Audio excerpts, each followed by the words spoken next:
Hello friends, this is Divya Shukla and welcome to target with Ankita. Friends, आज की इस video में हम आचार्य रामचंद्र शुक्ल का जीवन परिचय देखेंगे। ये क्लास 10th हिंदी के एग्ज़ाम में पूछा जाता है, तो अगर आप क्लास 10th का एग्ज़ाम देने वाले हैं तो यह वीडियो आपके एग्ज़ाम के पॉइंट ऑफ व्यू से बहुत ज़्यादा इंपॉर्टेंट होने वाली है। इसलिए इस वीडियो को बिना स्किप किए पूरा आखिरी तक ज़रूर देखिएगा। और अगर आपको यह वीडियो पसंद आए तो इसे लाइक, शेयर और चैनल को सब्सक्राइब करना बिल्कुल मत भूलिएगा। तो चलिए बिना किसी देर के इस वीडियो को शुरू करते हैं। सबसे पहले हम जीवन परिचय देखेंगे। हिंदी के प्रतिभा संपन्न मूर्धन्य समीक्षक एवं युग प्रवर्तक साहित्यकार आचार्य रामचंद्र शुक्ल का जन्म सन 1884 ईस्वी में बस्ती जिले के अगौना नामक ग्राम के एक संभ्रांत परिवार में हुआ था। इनके पिता चंद्रबली शुक्ल मिर्ज़ापुर में कानूनगो थे। इनकी माता अत्यंत विदुषी और धार्मिक थीं। इनकी प्रारंभिक शिक्षा दीक्षा अपने पिता के पास जिले की राठ तहसील में हुई और इन्होंने मिशन स्कूल से 10वीं की परीक्षा उत्तीर्ण की।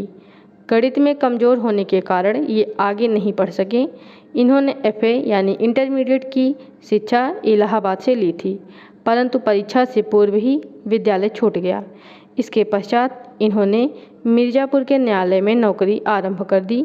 यह नौकरी इनके स्वभाव के अनुकूल नहीं थी, अतः ये मिर्ज़ापुर के मिशन स्कूल में चित्रकला के अध्यापक हो गए।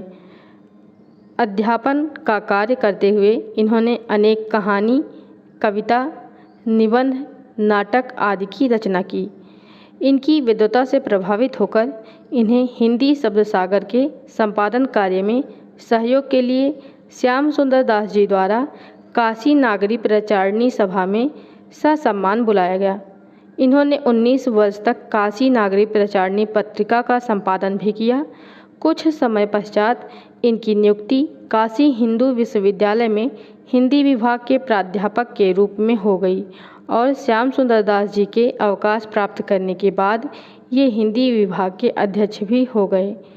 स्वाभिमानी और गंभीर प्रकृति का हिंदी का यह दिग्गज साहित्यकार सन 1941 ईस्वी में स्वर्गवासी हो गया। अब हम इनकी रचनाओं के बारे में जानते हैं।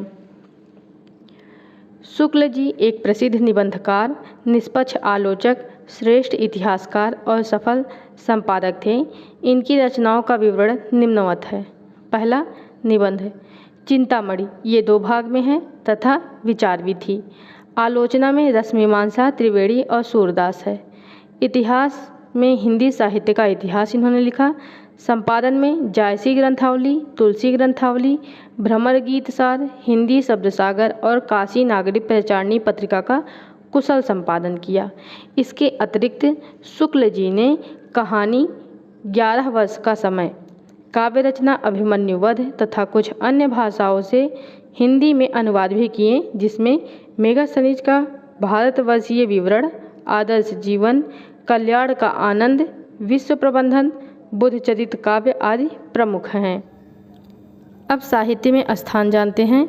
हिंदी निबंध को नया आयाम देकर उसे ठोस धरातल पर प्रतिष्ठित करने वाले शुक्ल जी हिंदी साहित्य के मूर्धन्य आलोचक, श्रेष्ठ निबंधकार, निष्पक्ष इतिहासकार, महान शैलीकार एवं युग प्रवर्तक इतिहासकार थे। ये हृदय से कवि, मस्तिष्क से आलोचक और जीवन से अध्यापक थे। हिंदी साहित्य में इनका मूर्धन्य स्थान है। इनकी विलक्षण प्रतिभा के कारण ही इनके समकालीन हिंदी गद्य के काल को शुक्ल युग के नाम से संबोधित किया जाता है। ये आचार्य रामचंद्र शुक्ल जी का जीवन परिचय था। ये क्लास 10th के हिंदी के पेपर में पूछा जाता है। तो अगर आप क्लास 10th में हैं, हिंदी का एग्ज़ाम देने वाले हैं, तो यह वीडियो आपके एग्ज़ाम के पॉइंट ऑफ व्यू से बहुत ज़्यादा इंपॉर्टेंट है। इसलिए अगर आपको यह वीडियो पसंद आया हो तो इस वीडियो को लाइक, शेयर और चैनल को सब्सक्राइब करना बिल्कुल मत भूलिएगा। तो चलिए मिलते हैं अगली वीडियो में।